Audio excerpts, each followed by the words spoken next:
रही खबर के साथ गुमला से सामने आई ये खबर सिर्फ एक अपराध की कहानी नहीं बल्कि इंसानियत और कानून दोनों को कटघरे में खड़ा करने वाला मामला है। 3 साल की मासूम के साथ दुष्कर्म की वारदात होती है, लेकिन आरोप है कि पुलिस को सूचना देने के बजाय गांव में पंचायत बैठा दी जाती है। आरोपी पर जुर्माना लगाकर मामला दबाने की कोशिश होती है और उसी दौरान शराब मांस की पार्टी किए जाने का भी आरोप है। क्या है पूरा मामला, इस रिपोर्ट में देखिए। गुमला शर्मसार, पंचायत पर सवाल। जब 20,000 में हुआ इंसाफ का सौदा, पंचायत ने कानून का बनाया मजाक। दुष्कर्म के आरोपी को बचाने की साजिश, पुलिस पहुंची तो खुला पूरा खेल। बड़ा सवाल, क्या पंचायत कानून से बड़ी हो गई है? 3 साल की मासूम जिसे खिलाने के बहाने घर से ले जाया गया और फिर उसके साथ हुई दरिंदगी। जब बच्ची खून से लथपथ रोती हुई मिली तो मां के पैरों तले जमीन खिसक गई, लेकिन इसके बाद जो हुआ उसने इंसानियत को भी शर्मसार कर दिया। जी हां, गुमला से एक ऐसा ही मामला सामने आया है जिसने न सिर्फ इंसानियत बल्कि सिस्टम पर भी गंभीर सवाल खड़े कर दिए हैं। यहाँ 3 साल की मासूम बच्ची के साथ रेप की घटना के बाद पुलिस को सूचना देने के बजाय गांव में पंचायत बैठा दी गई। आरोप है कि पंचायत ने आरोपी पर 1 लाख रुपए का जुर्माना लगाकर मामला गांव में ही निपटाने की कोशिश की। आरोपी पर 1 लाख रुपए का जुर्माना लगाया गया। इतना ही नहीं, आरोपी से मौके पर मिले 20,000 रुपए से कुछ लोगों ने शराब और मांस की पार्टी भी कर ली, यानी मासूम की चीखों पर जश्न मनाया गया। अगर गांव का एक युवक हिम्मत नहीं दिखाता तो शायद ये मामला कभी पुलिस तक पहुंचता ही नहीं। सूचना मिलते ही घाघरा थाना पुलिस गांव पहुंची। आरोपी सुनील लोहरा को मौके से गिरफ्तार किया और पीड़िता की मां के बयान पर एफआईआर दर्ज कर ली। अब पुलिस सिर्फ दुष्कर्म की वारदात ही नहीं बल्कि पूरे मामले को दबाने की कोशिश की भी जांच कर रही है। ये भी देखा जा रहा है कि पंचायत के किन किन लोग इस पूरी घटना में शामिल हैं। का विषय है, जांच में सारे बिंदु पर हम लोग करेंगे और जो भी जांच में जो भी इस मतलब ये दुष्कर्म के प्रक्रिया में जो भी सामने आएंगे उस पर हम लोग एकदम कठिन से कठिन सजा दिलवाने संबंधी आवश्यक कानूनी कार्रवाई करेंगे। मामला सामने आने के बाद कई सवाल उठ रहे हैं। दुष्कर्म पर फैसला अदालत करेगी या पंचायत? क्या आरोपी के साथ साथ उसे बचाने वालों पर भी कार्रवाई होगी? क्या ये सिर्फ एक अपराध नहीं, न्याय व्यवस्था को चुनौती भी है? और सबसे बड़ा सवाल, क्या ऐसे फैसले अपराधियों का हौसला नहीं बढ़ाते? दुष्कर्म कानून की नजर में गैर समझौता योग्य अपराध है। ऐसे में अगर किसी ने मामले को दबाने या समझौते की कोशिश की है तो उसकी भूमिका की जांच भी उतनी ही जरूरी है। अब सबकी नजर इस बात पर टिकी है कि पुलिस की जांच किन निष्कर्षों तक पहुंचती है और कानून के दायरे में कौन कौन आता है। आज गुमला के जो घाघरा प्रखंड में जो घटना घटी है उससे पूरे गुमला में कहीं ना कहीं पूरे समाज को शर्मसार करने वाली घटना घटी है। और पुलिस प्रशासन जो है लगातार इस पर मामले पर छानबीन कर रही है और पुलिस का दावा है कि जो भी आरोपी इसके पीछे होंगे उसे बख्शा नहीं जाएगा। वेश कुमार भगत, न्यूज़ 18 गुमला। बड़ी खबर राजधानी रांची से है, जहां नाबालिग लड़की के साथ सामूहिक दुष्कर्म की घटना से सनसनी मच गई। परिवार की शिकायत पर पुलिस ने केस दर्ज कर लिया है और 6 आरोपियों को गिरफ्तार कर लिया। इस घटना में 2 आरोपी नाबालिग भी शामिल हैं। पूरे मामले में आरोपियों से पूछताछ की जा रही है। वहीं पीड़िता और उसकी सहेली का मेडिकल कराया जा रहा है।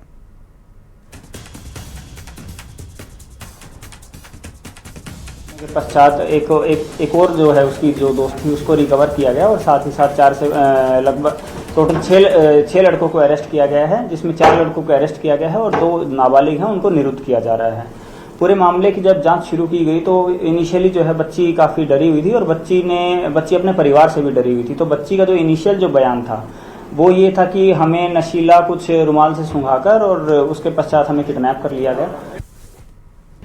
रांची के तिपुदाना ओपी इलाके में सामूहिक दुष्कर्म की वारदात से सनसनी मच गई है। मामले में 6 आरोपियों को पुलिस के द्वारा पकड़ा गया है, जिसमें कि 2 नाबालिग भी शामिल हैं। खासतौर से अभी तमाम आरोपियों से टिपुदाना ओपी में पूछताछ हो रही है। जो जानकारी सामने आई है उसके अनुसार पहले जो पीड़िता है उसके साथ स्मार्ट सिटी में सामूहिक दुष्कर्म की वारदात को अंजाम दिया गया। फिर उसके बाद इंसलरी चौक में लाया गया और वहां पर कहा जाए तो एक कमरे में बंद कर रखा भी गया और वहां भी सामूहिक दुष्कर्म की घटना को अंजाम दिया गया। फिलहाल पुलिस पूरे मामले में आरोपियों से पूछताछ कर रही है, तो वहीं पीड़िता को मेडिकल टेस्ट के लिए भी ले जाया गया है। जो जानकारी है, पीड़िता के साथ एक और नाबालिग जो थी वो भी मौजूद थी। हालांकि उसके साथ अब तक जो जानकारी है कोई दुष्कर्म की घटना को अंजाम नहीं दिया गया। हालांकि एहतियातन उस लड़की का भी जो मेडिकल है वो कराया जा रहा है। पुलिस तमाम पहलुओं पर जांच कर रही है। देखना होगा कि पूरे मामले का उद्भेदन कब तक होता है, क्योंकि जो पीड़िता है वो काफ़ी सहमी हुई है और इस वजह से उसके बयान में भी बार बार बदलाव जो है वो सामने आ रहा है। पुलिस इस वजह से तमाम पहलू की सत्यता की भी जांच कर रही है ताकि किसी तरह की जो गलती है वो संभव न हो सके। कैमरामैन संजीव तिवारी के साथ ओम प्रकाश, न्यूज़ 18 रांची। और अब मैं आपको सावधान करने वाली खबर बताती हूँ। चापड़ से सावधान रहना है। लौह नगरी जमशेदपुर कुछ दिनों से चापड़ के हमले से खौफजदा है। स्कूल, कॉलेज, घर, रेस्टोरेंट, सड़क सब खून से लाल है। लूट छिनतई में सब्जी काटने वाला चापड़ अब बदमाशों के लिए हथियार बन गया है। 5 महीने में ही हजारों मामले सामने आ चुके हैं। आखिर चापड़ जमशेदपुर वासियों के लिए इतना घातक क्यों है, इस रिपोर्ट में देखिए। जमशेदपुर या चापड़पुर, चापड़ की वार से शहर खौफजदा। लौह नगरी को किसने किया आसान? बड़ा सवाल, चापड़बाज पर लगाम कब? जमशेदपुर शहर इन दिनों चापड़ के हमले से कराह रहा है। मिनी मुंबई के नाम से जाने जाने वाले जमशेदपुर शहर इन दिनों चापड़पुर के नाम से सुर्खियों में है। राह चलते लोग, कारोबारी, व्यापारी चापड़ के निशाने पर हैं। लोग खौफ के साए में सफर करने पर मजबूर हैं, जहां 5 महीने के भीतर करीब 1100 से अधिक मामले सामने आ चुके हैं। जमशेदपुर शहर में रहने वाले लोगों को इन दिनों बंदूक और बम से डर नहीं लगता है तो चापड़ से डर लग रहा है, क्योंकि हाल के दिनों में जमशेदपुर शहर के लोगों के बीच जमशेदपुर शहर का नाम इन दिनों चापड़पुर के नाम से जाना जा रहा है। लौह नगरी को अब बंदूक और बम से डर नहीं लगता, चापड़ से डर लगता है। विवाद आपसी हो या जानी दुश्मन हो, हर मामले में चापड़ का वार शुरू हो जाता है। किचन में सब्जी काटने वाला चापड़ लोगों के लिए घातक बन गया है। लगातार हमले से लोग त्राहिमाम हैं। 5 महीने में करीब 1100 बार चापड़ से हमले हुए हैं। चापड़ से हमले में 7 लोगों की मौत हुई है। 54 लोगों से अधिक लोग घायल हुए हैं। रंगदारी, छिनतई, लूट में इसका इस्तेमाल किया गया है। आपसी विवाद में लगातार चापड़ से वार हो रहे हैं।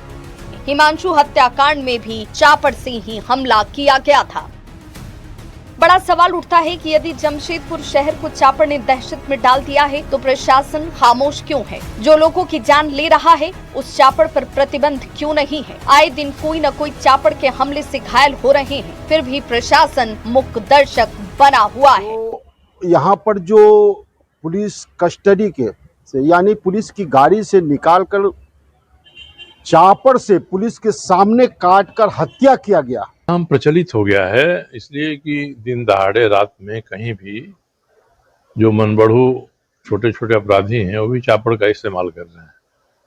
ये स्थिति रही तो घर में पति पत्नी के झगड़े में भी अब चापड़ का इस्तेमाल होगा। हाल ही में हिमांशु हत्याकांड में भी कानून के सामने बदमाशों ने चापड़ से वार कर हत्या कर दी थी। धड़ल्ले से इस्तेमाल हो रही चापड़ ने राह चलते लोगों को भी अनसेफ कर दिया है। लोग बाहर निकलने से कतरा रहे हैं। बदमाश शहर में खुलेआम चापड़ लेकर घूम रहे हैं। बदमाशों के लिए चापड़ अब हथियार बन चुका है, लेकिन पुलिस सिर्फ कार्रवाई के नाम पर खाना पूर्ति कर रही है। अभी क्या है कि जो जुआ है कुछ भटक रहे हैं अपने रास्तों से, और उसमें पेरेंट्स का एक बहुत बड़ा रोल है कि उनके लिए अपने बच्चों को एक गाइड करें वो कि भाई आपको घर से कितने बजे से कितने बजे तक बाहर रहे। कि जमशेदपुर इतने अच्छी शहर को बदनाम ना किया जाए, और युवाओं से विशेष करके अपील है जो चापड़पुर कर करके सोशल मीडिया में अपना रील बना के वहीं पुलिस का दावा है कि चापड़ को लेकर लगातार जागरूकता चलाया जा रहा है। चापड़ को अवैध तरीके से रखने, दिखाने और रील बनाने पर सख्त कार्रवाई की जाएगी।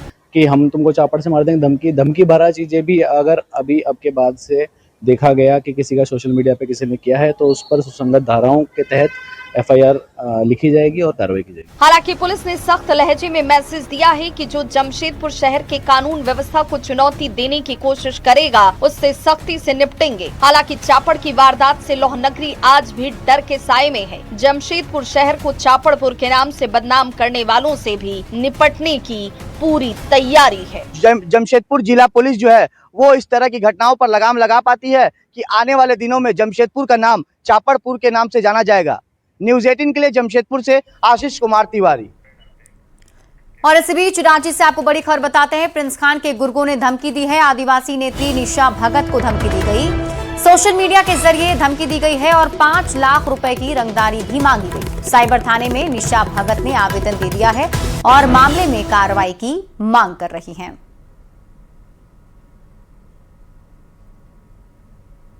धर्मांतरण के खिलाफ खड़ी हुई निशा भगत को अचानक से धमकी मिलती है और इस पूरे मामले को लेकर अब वो STSC थाने पहुंची है। वजह क्या है, इन्हें किन लोगों के द्वारा धमकी गई है, हम जानने की कोशिश करते हैं। मैम, किन के द्वारा सोशल मीडिया पर आपको धमकी? लगातार धर्मांतरित मिशनरियों के द्वारा मुझे दी जा रही थी और मुसलमानों के द्वारा भी कई धमकियां दी जा रही थी, लेकिन ऐसा भयावह आज मुझे सुबह में इमरान किंग के द्वारा दिया गया धमकी, जो कि अपने आप को बता रहा है प्रिंस खान का गैंग का अपना परिचय दे रहा है और 5 लाख का मुझ पे फिरौती का मांग किया है और जान से मारने की धमकी दी गई है। इसी मुद्दे को लेकर आप STSC थाने पहुंचे? इस मुद्दे को लेकर के मैं साइबर क्राइम का थाना पहुंची हूं, जो कि STSC थाना के जस्ट बगल में है और मैं इस प्रशासन से गुहार लगाने आई हूं कि जो भी अपराधी है उसको जल्द से जल्द गिरफ्तार किया जाए उनको और सुरक्षा मुहैया कराया जाए। सुरक्षा जी।